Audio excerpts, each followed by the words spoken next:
noches con todos presentes. En este video vamos a hablar sobre un tema que nos toca a todos en Ecuador, sobre la situación política. Analizaremos cómo hemos llegado a este punto y lo más importante que podemos hacer para mejorar el diálogo. Así, así es la política, que debería ser un espacio para construir. A menudo se convierte en un campo de batalla. Queremos explorar las causas y las consecuencias de esta división y reflexionar sobre cómo impactan en nuestras vidas diarias. El trabajo está llevado a cabo por dos estudiantes de la Universidad Estatal Amazónica de la materia de Realidad Nacional, la estudiante Deji García y mi persona, Joana González.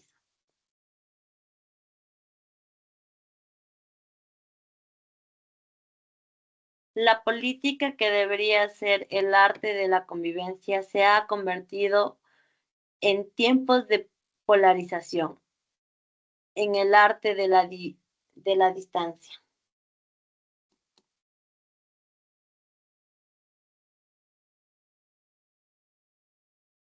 La situación política de Ecuador está marcada por la crisis de seguridad y la inestabilidad institucional. El presidente Daniel Noboa, electo para su segundo mandato en 2025, enfrenta desafíos significativos. Seguridad. El gobierno ha declarado un conflicto armado interno para combatir a las bandas criminales, militarizando el país y las prisiones. Gobierno. El presidente Noboa mantiene una relación tensa con la vicepresidenta Verónica Abad y se ha enfrentado a acusaciones de fraude electoral por parte de la oposición. Economía. El país sufre una crisis económica con altos niveles de pobreza, pobreza externa y una crisis energética que ha provocado una contracción económica.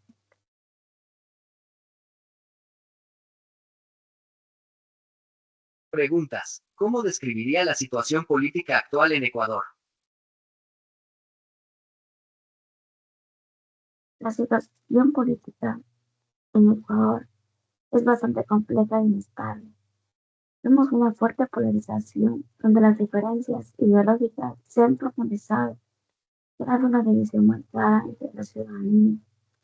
Hay una sensación generalizada de desconfianza hacia las instituciones y los líderes políticos, como por ejemplo también tenemos el ataque del gobierno contra la Corte Constitucional, donde el Ejecutivo organizó una manifestación para declarar a la Corte Constitucional enemiga del pueblo, luego de que ésta suspendiera reformas impulsadas por Noboa. También tenemos otro ejemplo, como las reformas legales que amplían el control sobre la ONG. Una nueva ley impone requisitos estrictos y da al gobierno poder para suspender organizaciones sociales, lo que ha sido visto como un intento de restringir la sociedad civil.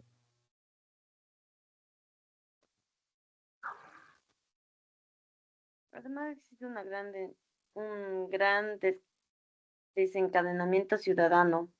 La gente se siente frustrada por la corrupción, la inseguridad, la falta de soluciones efectivas a los problemas económicos. Esto ha llevado a una política más relativa, donde las protestas, las confrontaciones son más comunes que el diálogo constructivo. ¿Considera que el Ecuador actual es resultado de su historia política? Explique.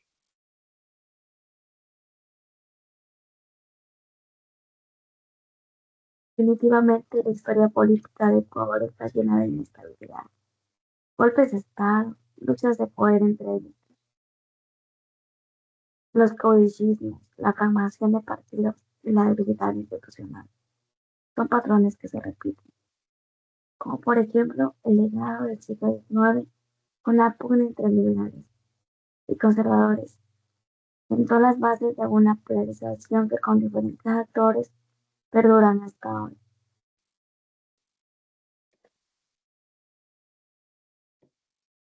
Ciertamente, esta herencia histórica ha creado una cultura política de confrontación en lugar de consenso. Los problemas estructurales como la desigualdad social y la dependencia económica no se han resuelto del todo, lo que alimenta al descontento y facilita la aparición de figuras políticas que prometen soluciones radicales, pero que a menudo terminan ex- exacerbando las tensiones. Es como es un ejemplo histórico que nos sucedió recientemente, no es muy lejano la fecha, a la muerte cruzada, que no estuvieron de acuerdo políticamente la asamblea con el presidente, con el legislativo, y tuvimos problemas que en vez de ser una solución pasaron a ser un gasto, una pérdida de tiempo, que al final no nos generó como que un beneficio, sino que dio a continuación de otros problemas. ¿Qué significa ser de izquierda o de derecha?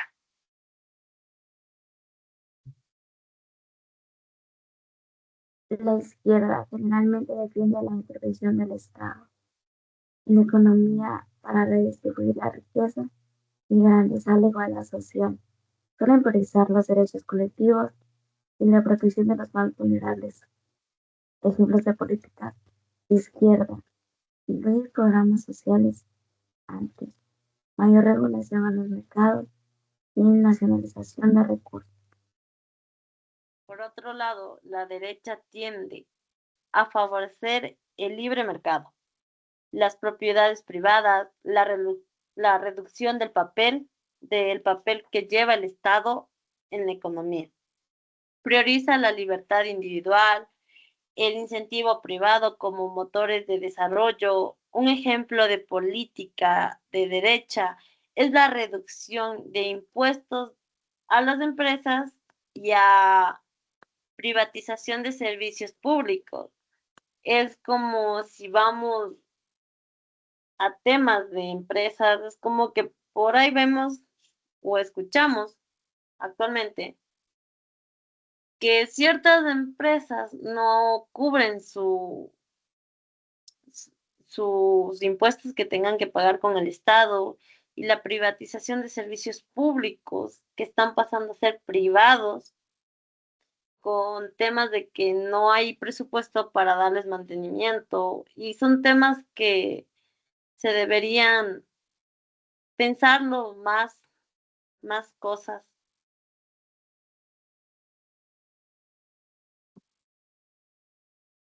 ¿Cree que la política en Ecuador está cada vez más polarizada?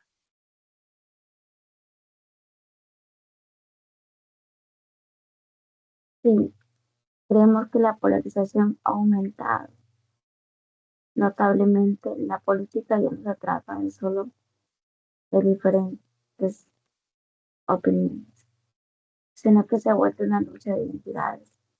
Se ven a los oponentes no como rivales, sino como enemigos a los que derrotan.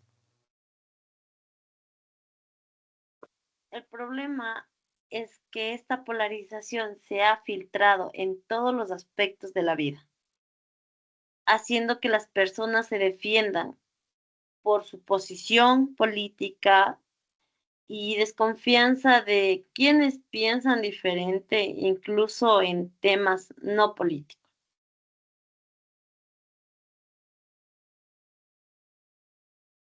¿Cómo afecta esta situación a las relaciones entre los ciudadanos?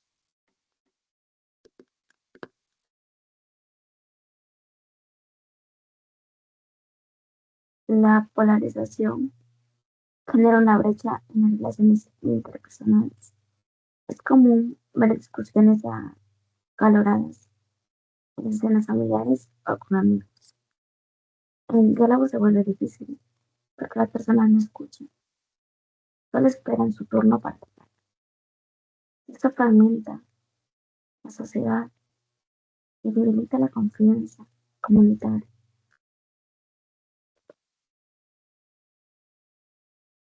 En la práctica puede llevar a que la gente evite hablar de política o peor aún, que terminen enemistándose o relaciones familiares se, tengan desacuerdos, se pierda la capacidad de convivir con la diferencia y eso provoca la, la democracia.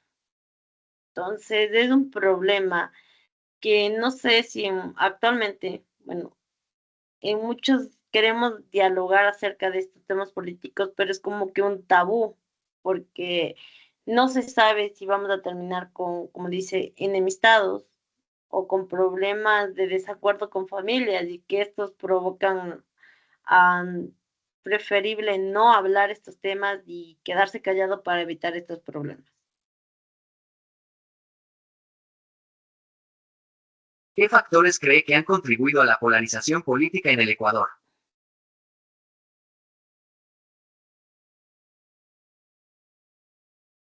Varios factores. La corrupción ha generado un profundo rechazo y desconfianza. También la crisis económica y la falta de oportunidades aumentan el descontento.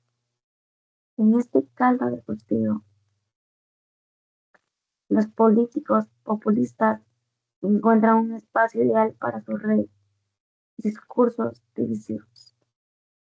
Además del discurso simplista de muchos políticos que dividen el país en somos buenos, son los malos, o nosotros y ellos, contribuyen a enormemente. También la falta de educación cívica que fomenta el pensamiento crítico.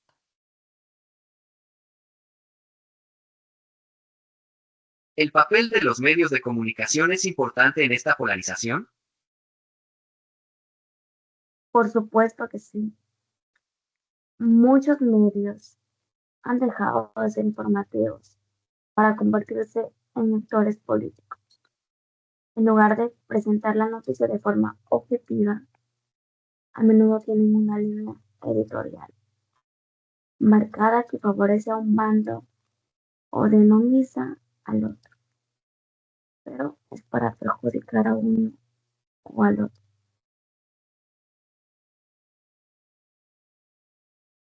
Además, el discurso, perdón, al hacer esto, rehusan los prejuicios de la audiencia, crean una caja de resonancia en lugar de ayudar a entender las diferentes posturas. Como convencen de que solo nuestra visión es la correcta, cerrando la puerta al diálogo. Es como muchos en esta temporada vimos, ¿no? De que yo tengo las respuestas, yo soy esto, esto, esto, y al país le conviene esto y esto. Y por otro lado, veíamos que en los debates políticos decían esto, y esto le conviene a este partido. Entonces, había gran diferencia si veíamos en diferentes medios. Entonces, cada que buscaba manipular demasiado las informaciones. ¿Cómo influyen las redes sociales en la polarización política?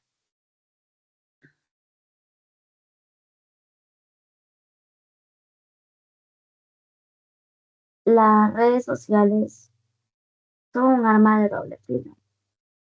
Por un lado, democratizan la información, pero por el otro, los algoritmos nos muestran solo lo que queremos ver, creando cámaras de eco. Solo nos exponemos a opiniones que confirman las nuestras. Esto hace que la información falsa o frequent se viralice rápidamente. las redes sociales están diseñadas para generar indignación y perdón, generar indagación y network, lo que promueve el conflicto y la confrontación en lugar de debates. Y muchos hemos visto que cuando nosotros nos metemos a redes sociales que están manipuladas por algoritmos, lo que nos va a salir es más lo que está en tendencia, no como que vamos a buscar específicamente. Si en esta temporada se encontraban anteriormente en las votaciones para elegir a nuestros candidatos, veíamos que querían que iban a salir los candidatos que más influencia tenían, no los otros candidatos que no tenían una audiencia. Entonces, más nos enfocamos en ciertos dos personajes específicos que estuvieron, que olvidamos que habían más candidatos y eran porque la mayoría ahora actualmente, los del Estado, ya por un celular que en unas ciertas aplicaciones ya nos van dando estos algoritmos y es lo que está en tendencia, no más. ¿Cómo influye el discurso de los políticos en la situación actual?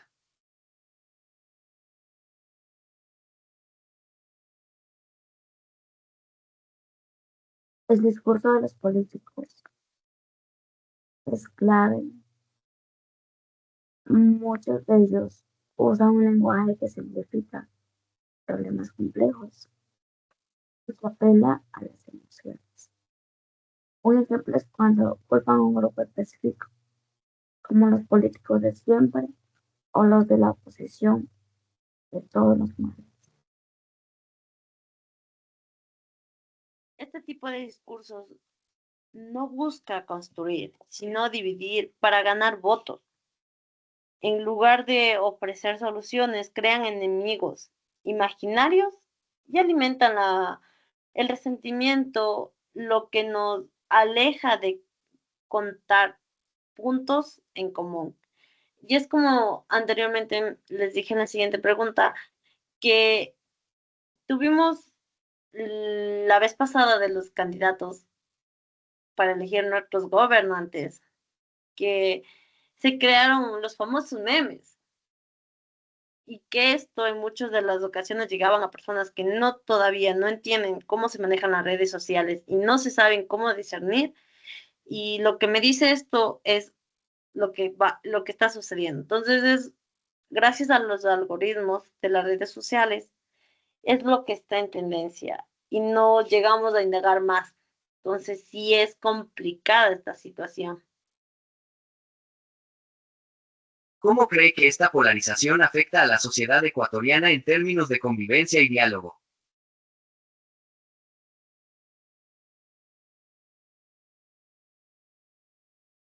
La polarización erosiona la convivencia, nos hace más intolerantes, menos empáticos.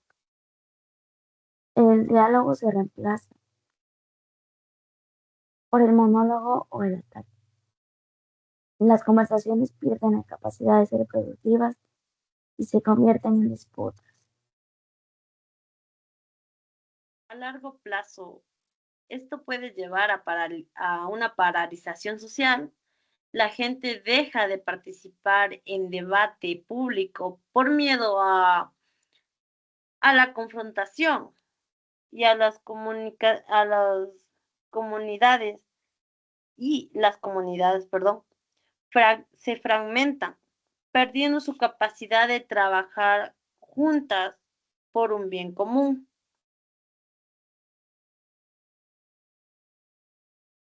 Esto queremos dialogar y entenderlo que es mucho, ¿no? Porque cuando empezaron a hacer los paros, en su inicio tuvieron como que muchas uniones, pero el proceso de que el Estado empezó a estar en contra del pueblo, muchos tuvieron miedo porque ya sufrieron agresiones y no solo fueron confrontaciones, sino ya sufrieron agresiones porque no querían darnos un diálogo o ceder a las situaciones que que el pueblo solicitaba a nuestros gobernantes, a nuestro poder legislativo y ejecutivo, que no nos daban una respuesta y a largo plazo, para evitar estos paros, como decía el presidente Guillermo Lasso, decidió hacer 40 días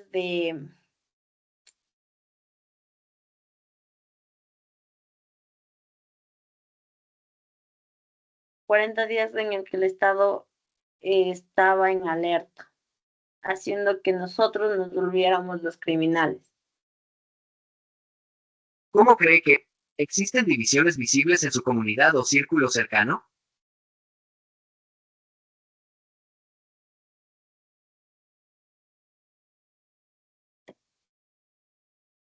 Sí, lamentablemente. Por ejemplo, en mi familia hubo discusiones muy fuertes durante las últimas elecciones.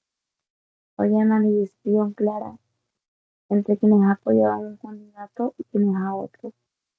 Se llegó al punto de que se evitaba el tema para no pelear. En mi caso, en mi grupo de amigos, noté que la política generó resentimientos por no tener los mismos puntos de pensar, ¿no? Algunos de mis amigos de lo que conocí a lo largo de mi vida, publicaban memes o comentarios ofensivos contra el bando político que no les agradaba, lo que hizo que el conflicto se hiciera muy notable, se, se hizo que la confianza se rompiera un poco porque no estábamos de acuerdo con, per- con persona A, con mis pensamientos. Eh, en otro caso fue, no, en mi caso una vez, por contar, yo estuve dialogando con mi mami y mi mamito, como ella recién está aprendiendo a manejar esto de la tecnología, ella no sabe discernir estos problemas. Entonces, el irle diciendo esto está sucediendo, no creo por esto, esto están sacando.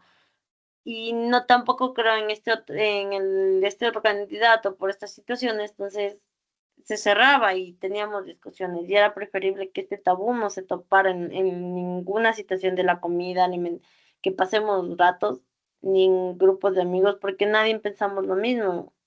Todos tenemos derecho a ser escuchados, pero también tenemos que tener en cuenta que tenemos que respetar a lo que van a decir las demás personas, aunque no estemos de acuerdo. Entonces, este tema se volvió un tabú para, creo, la mayoría de las personas. ¿Cómo ha cambiado el ambiente social en los últimos años debido a la política?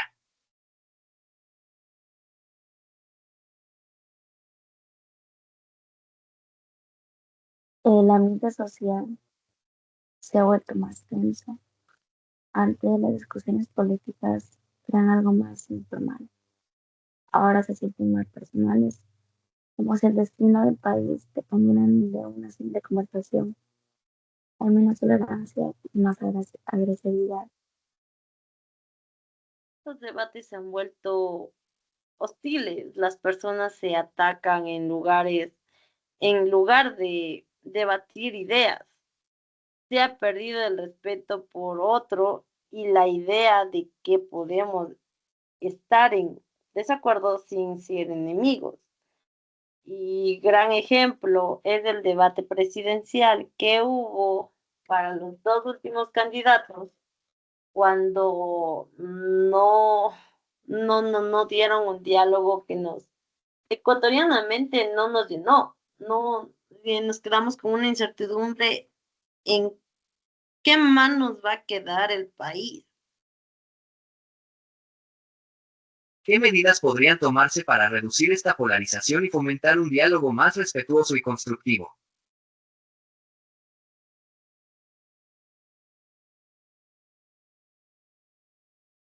Es crucial promover la educación cívica en las escuelas, enseñando a los jóvenes a debatir con respeto y a pensar críticamente. También los líderes políticos deben ser más responsables con su discurso, así también evitando la confrontación. A nivel personal, debemos aprender a escuchar al otro para entender su perspectiva, incluso si no estamos de acuerdo. También es importante buscar información de diversas fuentes, no solo de aquellas que confirman nuestras creencias, sino buscar, indagar. Y si somos parte de esto en nuestras familias, hay personas que recién están aprendiendo, las personas adultas más grandes que nosotras, están aprendiendo a adaptarse a estas nuevas situaciones tecnológicas y ellos todavía no saben discernir, sino que fuera más tolerante de nuestra parte enseñarles a buscar, indagar, saber más y no solo quedarse con lo que ven. ¿Qué medidas podrían tomarse para reducir esta polarización y fomentar un diálogo más respetuoso y constructivo?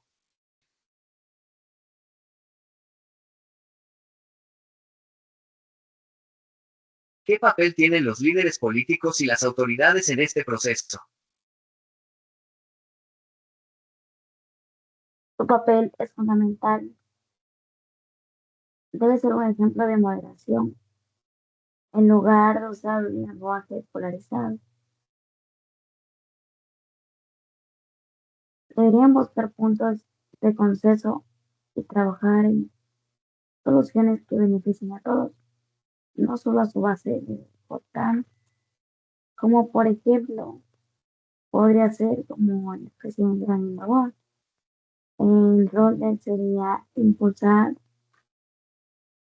las reformas de seguridad y concentración de poder, por ejemplo, declaró el conflicto armado interno, generando una estrategia que utilizó para combatir bandas criminales y promovió las leyes que amplían su control sobre el Estado y las instituciones judiciales. También el Congreso, la Asamblea Nacional, que aprobó las reformas clave del Ejecutivo, que respaldó en junio de 2025 las reformas legales que permiten allanamientos sin orden judicial, uso de evidencia anónima y otras medidas excepcionales en el marco del combate del crimen. En la Corte Constitucional, el contrapeso al poder presidencial, como por ejemplo suspendió varios artículos de las reformas de seguridad promovidas por Noboa, por considerar que violan derechos constitucionales, lo que desencadenó ataques públicos desde el gobierno, como los alcaldes y prefectos, como las autoridades locales, gestión de crisis en territorio y presión al ejecutivo, como por ejemplo algunos alcaldes han exigido mayor protección tras recibir amenazas de muerte o sufrir atentados y criticar la falta de recursos del gobierno central para enfrentar la violencia en sus ciudadanos.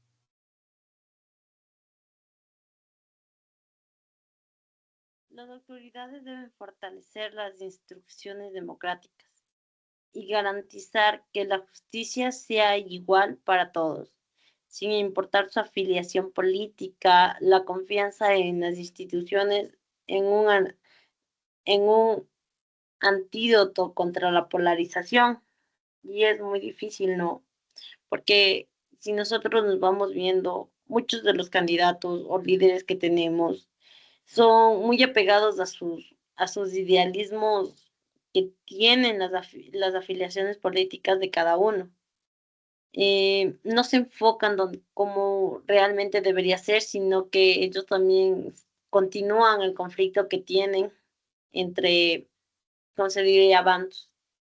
y no se enfocan realmente. Son muy pocos los alcaldes actualmente que se han enfocado en estos temas. Muchos, ¿cómo se diría? De muchas situaciones se hacen de la vista gorda.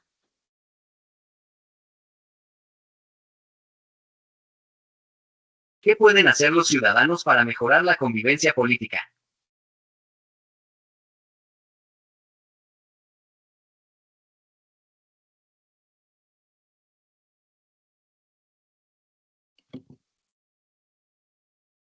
Los ciudadanos tenemos un gran poder. Podemos empezar por practicar la empatía, ponernos en el lugar de los demás para entender sus miedos y preocupaciones. También es vital no caer en la trampa de las redes sociales y verificar la información antes de compartir. También tenemos algunos ejemplos. Eh, Participar activamente en procesos electorales y consultas populares, como por ejemplo en el año 2016 y 2025, muchos ciudadanos participaron en referéndum y elecciones anticipadas, demostrando que el voto informal es clave para fortalecer la democracia y elegir autoridades comprometidas con la paz y el diálogo. También tenemos eh, como organizarse en colectivos ciudadanos o barriales, como por ejemplo en ciudades como Guayaquil y Quito, varios barrios han creado comités vecinales para promover la seguridad, la participación comunitaria y exigir acciones responsables a sus autoridades locales. Mm, También denunciar actos de corrupción o abuso de poder, como por ejemplo, ciudadanos han utilizado plataformas como Participe Ecuador o medios independientes para denunciar irregularidades, lo que ha generado investigaciones en casos de contratos públicos sospechosos.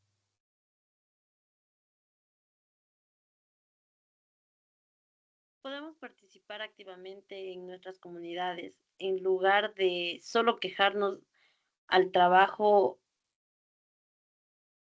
juntos en trabajar juntos en problemas locales. Nos damos cuenta de que las diferencias políticas son menos importantes que los objetivos comunes. Un ejemplo, aquí en mi sector, en el cantón de Cayambe, tenemos lo que es llamada las mingas. Entonces, para un beneficio que es para la comunidad, muchos pueblos se unen para mejorar lo que es mejorar su calidad de vida. Entonces, deberíamos buscar estas uniones para fortalecer la mejora de convivir políticamente, porque ellos son muy partícipes tanto políticamente como para nuestras propias convivencias, para mejorar nuestra vida. ¿Qué mensaje le daría a quienes se sienten atrapados en la polarización tóxica y no saben cómo contribuir a la reconciliación y unidad en el país? Mi mensaje sería que no se rindan. La polarización es una estrategia y el mejor antídoto es el diálogo y la empatía. Que comiencen por su círculo cercano, escuchando a un amigo o familiar con una opinión distinta. Un pequeño gesto puede ser una gran diferencia. Que recuerden que la gente no es el problema, sino las ideas que nos dividen, que se centran en los valores humanos universales como la paz, el respeto, la honestidad, que están por encima de cualquier ideología política. Aprender a respetar lo que dicen los demás y que para que a nosotros nos respeten nuestras opiniones. ¿Qué mensaje? ¿Cómo pueden las personas superar las diferencias políticas de manera pacífica?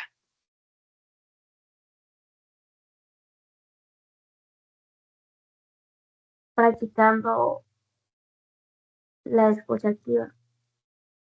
En lugar de solo responder, hay que tratar de entender lo que la otra persona está diciendo. También es importante separar a la persona de su idea.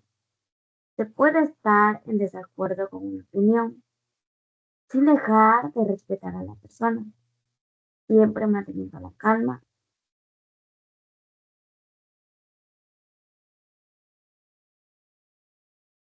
Y sobre todo buscar,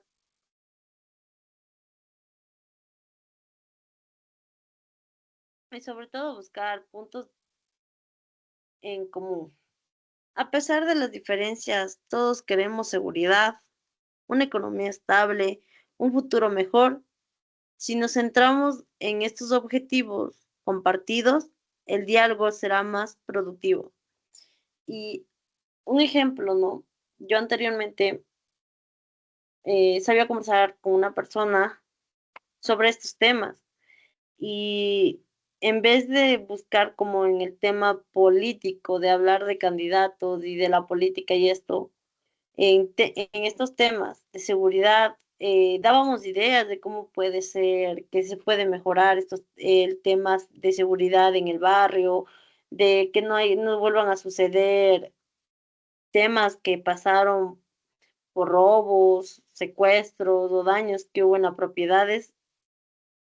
En temas económicos hablábamos de la inestabilidad, de cómo el país que se usaba específicamente los recursos de las materias primas para mantenerse estable y nos valíamos a lo que el mercado internacional nos daba el precio y sin buscar nuevas alternativas para que el Estado genere mejores oportunidades para sus ciudadanos y buscar un futuro que actualmente le tenemos miedo porque no sabemos cómo vamos a estar.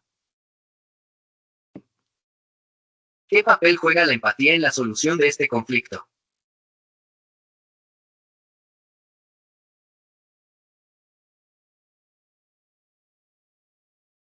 La empatía es el motor principal. Nos permite ver a los demás como seres humanos, con sus propias historias y razones, en lugar de etiquetas políticas. Si entendemos de dónde viene la postura del otro, es más fácil encontrar un camino de entendimiento. Como también tenemos unos ejemplos. Una de ellas es el diálogo con comunidades indígenas durante las protestas sociales que hubo en el año de junio del año 2022, donde se abrieron mesas de diálogo entre el gobierno y la CONAIE. El proceso fue posible gracias a que algunas autoridades reconocieron el sufrimiento de las comunidades afectadas por la pobreza y el alza del costo de vida, porque usted sabe que en las comunidades eh, casi ellos no tienen dinero porque ellos pasan adentro y no hay trabajo por allá. También tenemos la educación emocional en escuelas, como por ejemplo algunos programas educativos como los del Ministerio de Educación en zonas vulnerables. Incluyen contenidos sobre la empatía, la resolución pacífica de conflictos y respeto a la diversidad para prevenir la violencia desde temprana edad. Hay que recordar siempre que la empatía no soluciona todo por sí sola, pero abre caminos de entendimiento y reduce tensiones, lo cual es esencial en un Ecuador marcado por la polarización, la violencia y la desconfianza entre sectores sociales.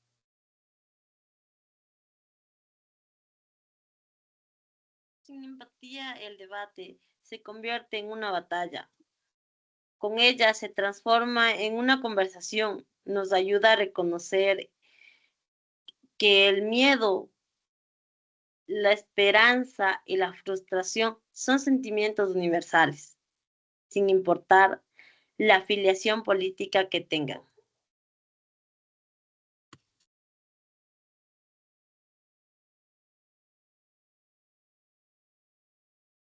¿Qué papel juega la empatía en la solución de este conflicto?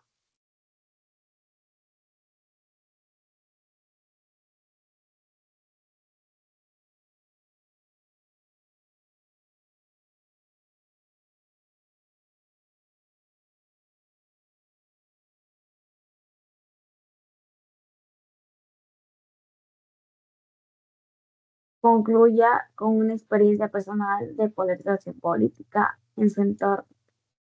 Bueno, eh, recientemente mi abuelo, que es un hombre mayor y muy conservador, me habló de sus preocupaciones sobre la situación actual del país. En lugar de debatir, me quedé en silencio y lo escuché. Al final me di cuenta de que su miedo venía de las incertidumbres económicas, algo que yo también he sentido. No cambiamos nuestras posturas, pero al menos nos entendimos.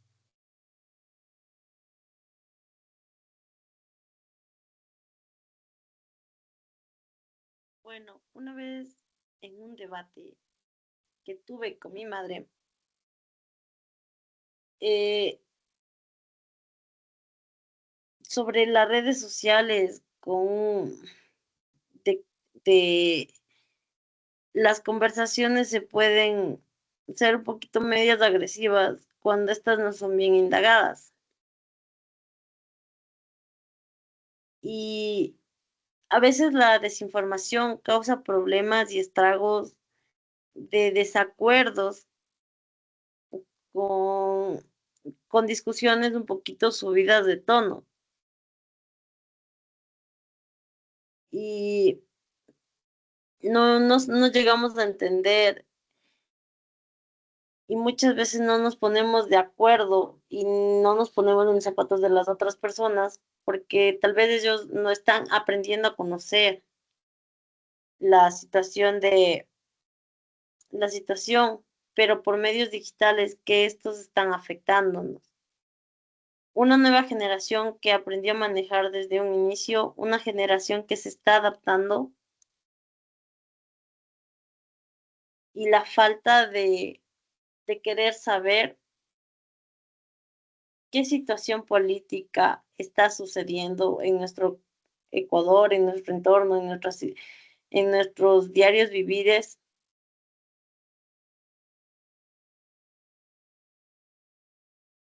es que llevan a conflictos. Entonces, en muchos de los casos, nuestras nuevas generaciones sí deberíamos enfocarnos en estos puntos, que personas en, se autoeduquen para que puedan tener más opinión, más práctica y no tengamos a experiencias medias traumantes y hacerles un tabú en hablar de política.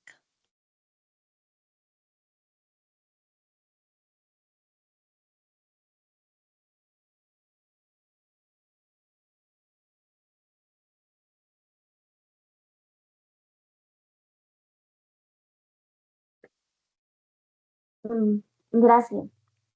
Gracias. Entender lo que está pasando en nuestro país es clave para no quedarnos en silencio. Gracias por informarte, por cuestionar y por ser parte activa de una ciudadanía constante. Esto ha sido todo nuestro video. Nos despedimos.